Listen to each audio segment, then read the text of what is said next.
Hello friends, आज की video में हम लोग बात करने वाले हैं एनकैप्सुलेशन के बारे में। ये ऑब्जेक्ट ओरिएंटेड प्रोग्रामिंग का एक बहुत ही इंपॉर्टेंट फीचर है एनकैप्सुलेशन। तो जैसा कि मैंने पिछले वीडियो में बात करा था कि डेटा हाइडिंग क्या होता है। जब हम अपने वेरिएबल्स को प्राइवेट डिक्लेयर करते हैं तो हम डेटा हाइडिंग को अचीव करते हैं। तो जैसे ही हम अपने वेरिएबल्स को प्राइवेट डिक्लेयर करते हैं तो वो वेरिएबल्स आउटर वर्ल्ड से एक्सेसिबल नहीं हो सकते। तो फिर हम उनको कैसे एक्सेस करेंगे?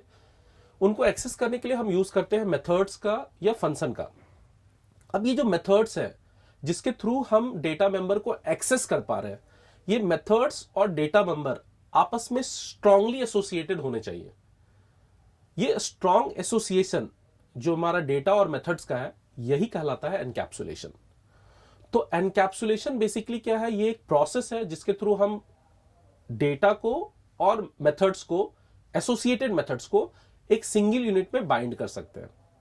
अब अगर इसके डेफिनेशन या इसका जो टॉपिक है एनकैप्सुलेशन, अगर हम उस पर ध्यान दें तो इन मेडिकल साइंस, अगर हम मेडिकल साइंस की बात करें तो मेडिकल साइंस में हम लोग क्या बोलते हैं? हम लोग बोलते हैं कि ये कैप्सूल है। एक कैप्सूल की बात करें, मेडिकल टर्म में एक मेडिसिन कैप्सूल की हम बात करें तो जो कैप्सूल है मेरा, वो कैप्सूल अगर आप ध्यान से देखो तो वो कैप्सूल जो है वो दो पार्ट में बटा होता है। ठीक है, दो पार्ट में बटा है और ये दोनों जो है वो आपस में एक सिंगल यूनिट फॉर्म कर रहा है और दोनों में इंटरडिपेंडेंट मेडिसिन है। तो इस यूनिट में कुछ मेडिसिन है और इस यूनिट में भी कुछ मेडिसिन है और ये दोनों आपस में एक सिंगल यूनिट को फॉर्म कर रहा है। अब इसी को अगर हम जावा के टर्म में बात करें कि जावा के टर्म में ये एनकैप्सुलेशन, ये कैप्सूल क्या है, तो जावा के टर्म में ये जो पहला हिस्सा है वो क्या है? वो है आपका data. Data is nothing but variable. ये आपका पहला हिस्सा है। और आपका जो दूसरा हिस्सा है वो क्या है? वो है मेथड्स, एसोसिएटेड मेथड्स, डेटा और method.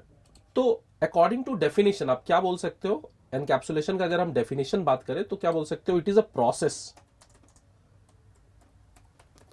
It is a process to bind the data with its associated method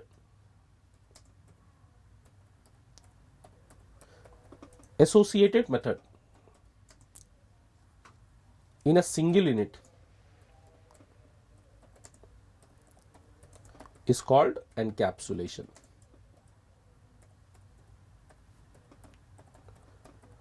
तो डेटा और जो इसका एसोसिएटेड मेथड है उसको अगर हम एक सिंगल यूनिट में बाइंड करें, अगर हम एक सिंगल यूनिट में उसको बाइंड करें तो इसी को हम लोग क्या बोल रहे हैं? इसको हम लोग बोल रहे हैं एनकैप्सुलेशन। तो जैसे मैं जनरली एक एग्जांपल देता हूं फैन का। तो फैन में जो डेटा है यानी वो जो क्वाइल है और उस क्वाइल को उसके फंक्शनैलिटी के साथ आप बाउंड कर देते हो, बाइंड कर देते हो, आपस में एसोसिएट कर देते हो। तो ऑब्जेक्ट जो है फैन का, वो जो ऑब्जेक्ट है फैन का, उसमें क्या है? मेरा डेटा भी है और मेरा फंक्शन भी है, स्टार्ट एंड स्टॉप। उसको आप क्या कर रहे हो? आपस में बाइंड कर दे रहे हो। इसको हम लोग एक प्रैक्टिकल से भी समझेंगे। अब इनहेरिटेंस, जो इनकैप्सुलेशन, उसका फायदा क्या है? It is used to provide security. तो सिक्योरिटी ये कैसे प्रोवाइड करता है? ऑफ कोर्स आपका जो डेटा है वो आउटर वर्ल्ड से एक्सेसिबल नहीं है क्योंकि हम अपने डेटा को प्राइवेट डिक्लेयर कर रहे हैं और ये एक्सेसिबल है वाया मेथड्स। तो मेथड्स को हम पब्लिक डिक्लेयर कर रहे हैं। अब कैसे कर रहे हैं? इसके लिए मतलब हम कैसे इसको अचीव करें? अगर हम चाहें कि हम इसको अचीव करें तो इसको कैसे अचीव करें? ठीक है, तो अब अभी हम लोग एक एग्जाम्पल के थ्रू समझते हैं। सपोज मैंने एक एग्जाम्पल, एक क्लास लिया स्टूडेंट, और इस स्टूडेंट क्लास में मैंने एक प्राइवेट इंट रोल नंबर, एक इंस्टेंस वेरिएबल मैंने डिफाइन करा। अब जैसे ही मैंने प्राइवेट इंट रोल नंबर लिखा, इसका मतलब डेटा हाइडिंग का कॉन्सेप्ट मेरा यहां पे अचीव हो गया। अब मेथड्स के थ्रू हम इस वेरिएबल को इनिशियलाइज कर सकते हैं, यूज कर सकते हैं। तो यहां पर मैं एक मेथड ले रहा हूं। तो मैं क्या मेथड ले रहा हूं? मैं ले रहा हूं public void set roll number, set roll number. और यहां पे मैंने क्या पास कर दिया? मैंने पास कर दिया इंट रोल नंबर। अब इसी मेथड को हम क्या बोलते हैं, इस मेथड का एक दूसरा नाम हम बोलते हैं, इसको बहुत ही पॉपुलर है ये है सेटर। सेटर का मतलब क्या हो गया? सेटर का मतलब हो गया कि हम इसके थ्रू अपने इंस्टेंस वेरिएबल को सेट कर सकते हैं, अपने इंस्टेंस वेरिएबल को इनिशियलाइज कर सकते हैं, या अपने इंस्टेंस वेरिएबल के वैल्यू को मॉडिफाई भी कर सकते हैं बाय यूजिंग दिस सेटर। तो आप देखो ये सेटर हम कैसे लिख रहे हैं, public void set roll number. मेरा इंस्टेंस वेरिएबल का जो नेम है वो रोल नंबर है, और यहां पर मैंने यूज किया word set roll number, int roll number, ये मेरा सेटर है। अब इसके बॉडी में हम क्या लिखते हैं? इसके बॉडी में हम लिखते हैं दिस डॉट रोल नंबर। तो आपको याद होगा मैंने दिस कीवर्ड आपसे डिस्कस करा था, this dot roll number is equal to what? Roll number.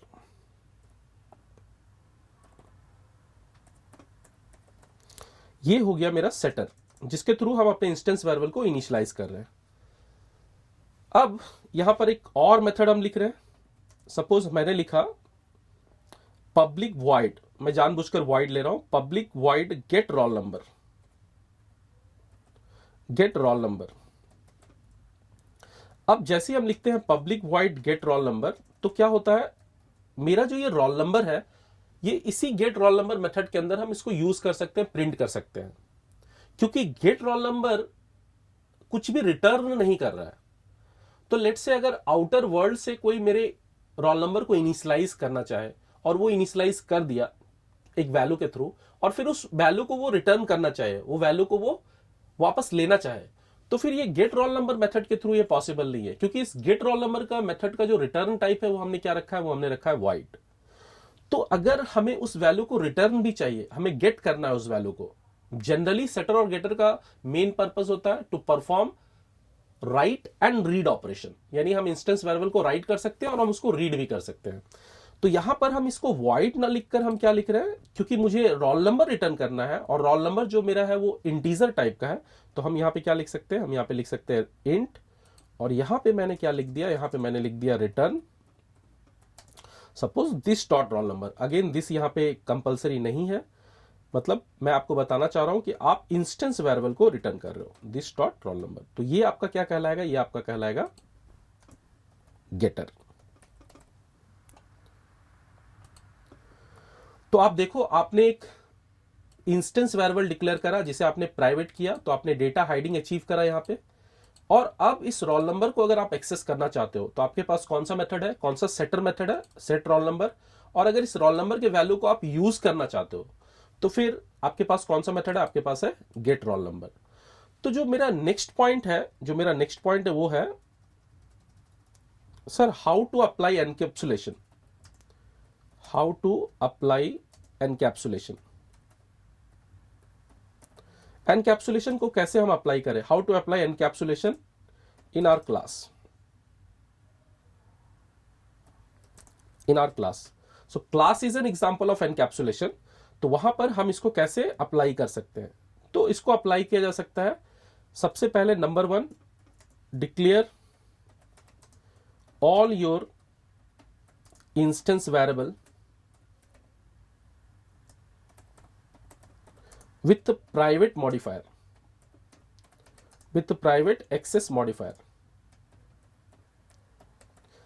अब यहां पे एक छोटा सा एक टर्म निकल के आ रहा है कि अगर आप अपने सारे इंस्टेंस वेरिएबल को प्राइवेट एक्सेस मॉडिफायर से डिक्लेयर करते हो, तो फिर उसको हम लोग बोलते हैं टाइटली एनकैप्सुलेटेड क्लास।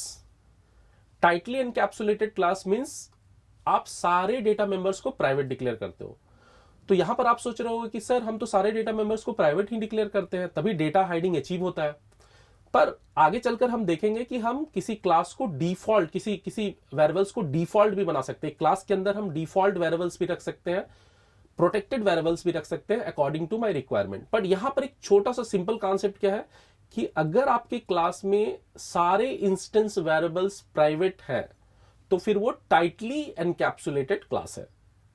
अगर ऐसा नहीं है तो फिर वो लूजली एनकैप्सुलेटेड क्लास है, जिसके बारे में हम लोग बाद में डिस्कस करेंगे। तो declare all your instance variable with private access modifier, और यहां पर फिर ये क्या हो जाएगा? Tightly encapsulated class.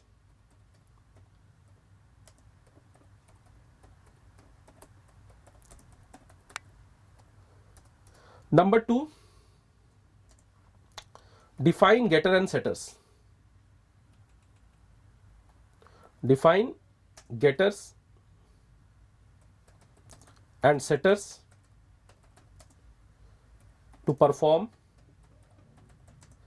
read and write operation.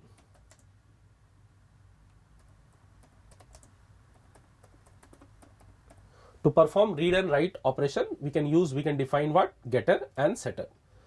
तो उम्मीद है कि आपको एनकैप्सुलेशन समझ में आया होगा। अब इसको हम लोग एक एग्जांपल्स के थ्रू समझने की कोशिश करते हैं कि हम कैसे सेटर गेटर्स बनाएंगे, कैसे ये जो हमने क्लास स्टूडेंट बनाया, इस क्लास स्टूडेंट को हम कैसे यूज कर रहे हैं एनकैप्सुलेशन के थ्रू। तो सपोज यहां पे मैं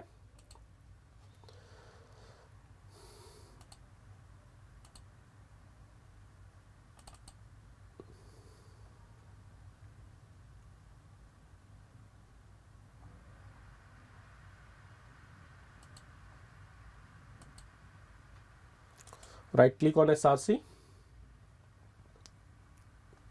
न्यू, यहां पर मैंने एक पैकेज लिया, उस पैकेज में मैंने क्या लिया? com.ravi.encapsulation।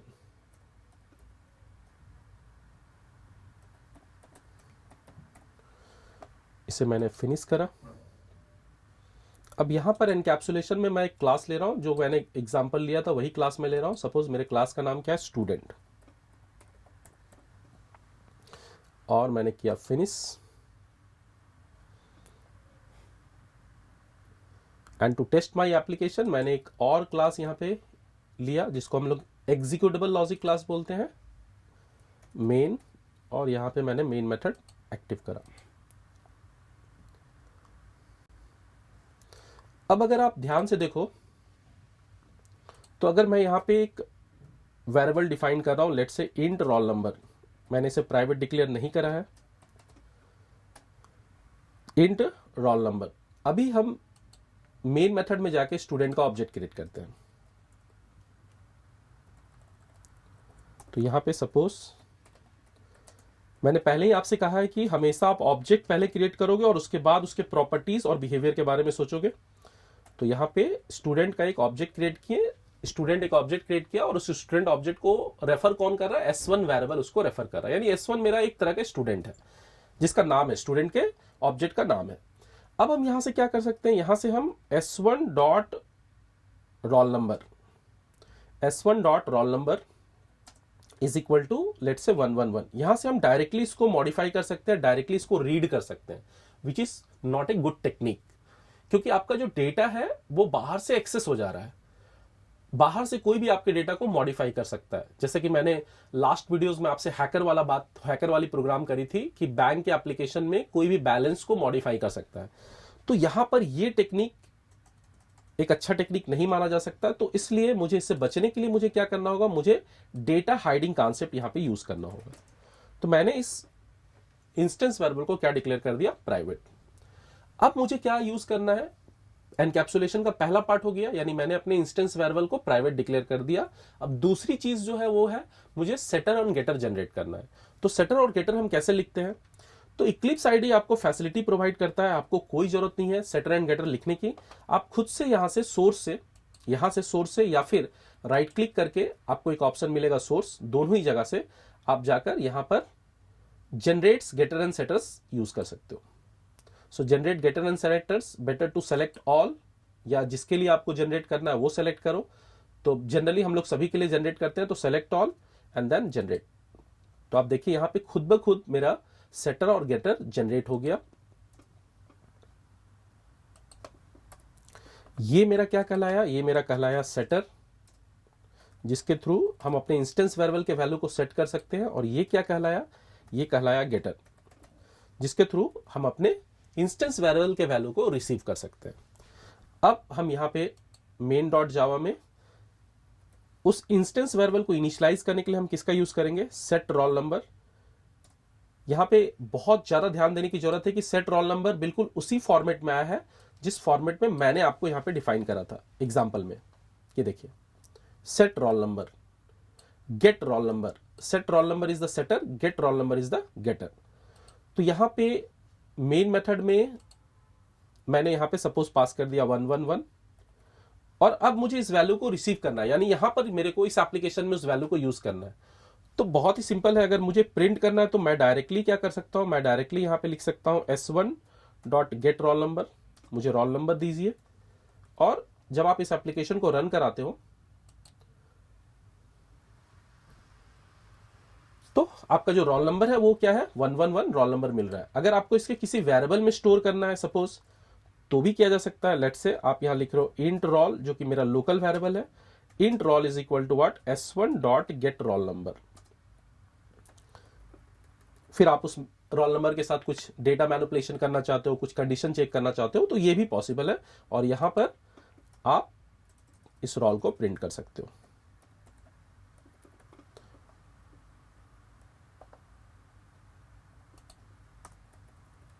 ठीक है, इसको प्रिंट करते हैं तो ये आ रहा है 111। तो मुझे क्या समझ में आया एनकैप्सुलेशन का? एनकैप्सुलेशन का सिंपल मीनिंग क्या हुआ कि मुझे अपने डेटा को फंक्शन के थ्रू, मेथड्स के थ्रू बाइंड करके रखना है। डेटा जब भी एक्सेसिबल होगा वो मेथड्स के थ्रू ही एक्सेसिबल होगा। इससे हमें क्या मिलेगा, इससे हमें सिक्योरिटी मिलेगा।